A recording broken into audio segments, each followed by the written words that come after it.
j'espère que vous allez bien. On se retrouve aujourd'hui pour une nouvelle vidéo et je suis super heureuse. Aujourd'hui, on va parler de l'anémie. Alors, l'anémie a été la cause principale de la chute massive de mes cheveux pendant 2 ans. Alors, si tu n'es pas déjà abonné, il suffit simplement de cliquer sur la petite cloche pour ne rater aucune notification. Ainsi, tu pourras suivre mon évolution capillaire. Place à la vidéo. Qu'est-ce que l'anémie? L'anémie est définie comme étant la baisse de l'hémoglobine dans le sang. L'hémoglobine contenue dans les globules rouges transporte l'oxygène des poumons vers des organes. 50% des anémies dans le monde sont attribuées à une carence en fer, ce qui représente environ 1 milliard de personnes dans le monde. Dieu, en créant l'être humain, l'a fait d'une manière impeccable. Mais les médicaments et les problèmes de santé peuvent modifier la structure de l'organisme. Et au jour d'aujourd'hui, moi je vais vous parler de mon expérience concernant cette anémie. J'ai longtemps souffert pendant 4 ans, mais il y a à peine 3 mois, j'ai trouvé la solution.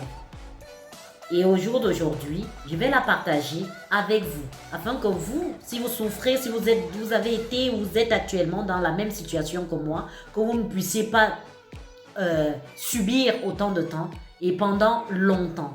Au jour d'aujourd'hui, j'ai une croissance de cheveux qui me plaît, mon cheveu est agréable parce que j'ai traité le mal en fait à la racine. Je faisais des traitements au-dessus, c'était d'une manière avec des soins plus ou moins naturels, des produits du commerce, mais mon cheveu ne poussait pas, il stagnait. Alors, concernant ce problème de carence en fer, il a débuté dès la naissance de mes garçons. Alors, pendant que j'étais enceinte, j'avais un besoin de fer. Un besoin car vous savez très bien que les femmes enceintes, pour la constitution du fœtus ainsi que du placenta, il y a un besoin énorme par rapport au sang, par rapport à la fluidité du sang dans l'organisme. Et pendant cette période-là, mon médecin m'avait justement prescrit du tardiféron.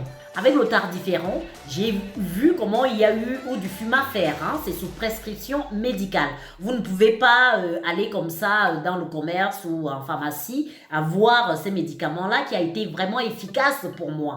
Et malgré la prise de ces médicaments pendant des années, même après l'accouchement de mes garçons, j'ai eu un autre souci, c'est que mes menstruations étaient extrêmement abondantes. Donc, les pertes de sang étaient vraiment abondantes. Je ne comprenais toujours pas. Malgré une alimentation équilibrée, malgré une prise même du fer, j'étais toujours faible, j'avais des étourdissements, j'étais irritable, la fatigue perpétuelle. C'est-à-dire que les conséquences de l'anémie sont néfastes pour la santé. Alors, au jour d'aujourd'hui, tu peux y arriver avec simplement cette solution que je vais te proposer, à savoir aller vérifier par des diagnostics, c'est-à-dire une prise de sang via votre médecin, un médecin traitant, le médecin de famille par exemple. Vous allez en consultation, il vous prescrit une ordonnance pour vous rendre dans un laboratoire et vous faites un test de sang. À partir de ce test-là, on va vérifier si la ferritine est une protéine contenue en fait dans le sang qui permet de stocker le fer dans le sang. Le fer est impliqué dans les fonctions majeures de l'organisme. La principale fonction en fait du fer est le transport de l'oxygène dans le sang et le transport et le stockage également de l'oxygène dans les muscles. Donc nous avons vraiment besoin du fer dans notre corps. Le fer est une composante de l'hémoglobine rouge qui n'est rien d'autre qu'une protéine du sang, des globules rouges. Cette protéine permet le transport de l'oxygène des poumons vers tous les autres organes. Sans le fer dans le corps, ne peut pas former d'hémoglobine. C'est-à-dire que sans le fer, le corps ne peut pas former le sang. Il faut simplement comprendre ça. Et le sang, il y a certaines personnes qui le disent, et c'est même vérifié scientifiquement, que le sang, c'est la vie du corps. Si tu te vides de ton sang, comment est-ce que tu vas avoir un cheveu soyeux, un cheveu beau, une belle peau? C'est pas possible. Donc, avant de faire tous les masques, tous les traitements que je vais vous donner au fur et à mesure, il est vraiment impératif que vous commenciez vraiment à la base, c'est-à-dire à évaluer votre taux de fer dans votre organisme. D'accord? Donc, on y va pour cette solution. Comme pour l'hémoglobine, le fer entre aussi dans la structure d'une autre protéine qui est la myoglobine. Celle-ci est responsable du stockage de l'oxygène dans les muscles. Je vous en ai déjà parlé précédemment. Ce stockage en fait dans les muscles permet d'oxygéner au cours d'une activité physique. C'est-à-dire pour des personnes qui font par exemple le sport, des personnes qui font surtout des sports endurants. Il est important qu'ils aient un apport en fer dans leur organisme. D'accord? L'organisme, c'est-à-dire le corps humain, recycle en fait une grande partie du fer. Mais l'organisme enregistre également des pertes considérables en fer journalières qu'il faut impérativement compenser. En moyenne, un adulte stocke 1 à 3 grammes de fer dans son corps et environ 1 gramme de fer de perdu. Il y a environ donc 1 gramme de fer de perdu chaque jour. Donc tu prends du fer par le moyen des aliments que tu consommes, mais en même temps tu perds ce fer-là. Les femmes en ménopause, par exemple, ont une perte journalière d'environ 2 mg.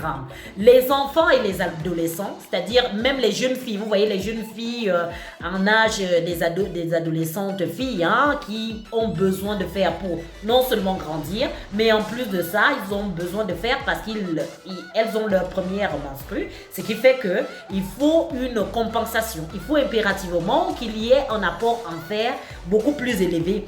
Et les enfants également. Les enfants ont besoin constamment, pendant leur croissance et même en période de puberté, d'un apport significatif en fer. Enfin, les femmes enceintes en ont besoin, un grand besoin pour leur grossesse, du fait du développement du placenta et du fœtus. Les besoins nutritionnels par le moyen du fer sont environ de 7 mg pour un homme et 12,3 mg pour les femmes. Les valeurs correspondent aux besoins de consommation du corps humain, de sorte que le corps soit véritablement restauré et soit... Alors, le fer est présent dans toute la terre, mais d'une manière considérable. Toute la terre. C'est un composant essentiel dans l'organisme. Alors, il faut savoir que le fer apporté par les aliments d'origine végétale est moindre comparé au fer apporté à l'organisme par les aliments d'origine carnée. D'accord? C'est-à-dire que le pourcentage est moins élevé. Il est donc primordial de manger des aliments qui vont vous apporter un fer quotidien. Quels sont ces aliments qui nous permettent en fait d'avoir un bon taux de fer dans le sang? Quels sont ces aliments? D'accord? Pour cela, on a donc deux catégories de fer. Le fer héménique ou fer ferreux, c'est le fer, le Fe, abréviation de plus, présent dans les aliments d'origine animale. C'est-à-dire qu'il va être présent dans les abats, dans les viandes rouges, dans le poisson, les fruits de mer. Est absorbé en fait à hauteur de 13 à 35%. Je vous ai dit que les aliments carnés ont un apport beaucoup plus élevé que les autres aliments, c'est-à-dire des aliments d'origine végétale. Alors, allons-y pour les aliments d'origine végétale. Le fer non héminique, c'est ainsi qu'on l'appelle, ou fer ferrique, c'est le Fe3+. Celui-ci est présent dans les produits laitiers, les œufs, les céréales, les fruits et les légumes frais ou secs. Absorbé à hauteur seulement de 2 à 5% par l'organisme. Donc vous voyez vous-même, quand vous consommez les fruits et les légumes, l'apport en fer est beaucoup moindre que si vous consommez en fait les abats. On a plus d'apports en fer de ce type. Donc, équilibrez votre alimentation, buvez beaucoup d'eau. Ainsi, vous allez avoir une augmentation en fer qui vous permettra d'avoir et de permettre à ce que votre cheveu puisse pousser progressivement. Et pourquoi pas d'une manière extraordinaire, tout le monde n'a pas le même type de cheveux. Moi, ce que je voudrais vous permettre d'avoir en fait au travers de de mon expérience, c'est que vous compreniez que les raisons qui permettent à ce qu'on ait une chute de cheveux ou une perte de cheveux ne sont pas simplement liées au fait que aux produits ou aux soins qu'on met sur nos cheveux. Non, les raisons sont multiples. Les raisons, c'est simplement multiples. Donc, on a donc compris, je résume avec vous, on a donc compris que le fer permet aux poumons de transporter l'oxygène des poumons aux organes et permet également le stockage de l'oxygène dans les muscles. Maintenant, le fer a également une utilité importante pour notre organisme. Il sert d'immunité. Je vais prononcer le mot d'immunité via le contrôle des flux dans l'organisme, dans les tissus, de manière à ce que les bactéries soient limitées. Vous voyez, le fer est vraiment très important. Alors, on va donc savoir, on va déterminer ensemble les causes de la carence en fer. Quelles sont les causes, selon vous, de la carence en fer? Alors, selon mon expérience, eh bien, la cause principale de la carence en fer que j'ai subie pendant toutes ces années est simplement liée aux règles abondantes, aux menstruations abondantes. Vraiment, je perdais des litres et des litres et des litres, malgré le fait d'avoir une très bonne alimentation.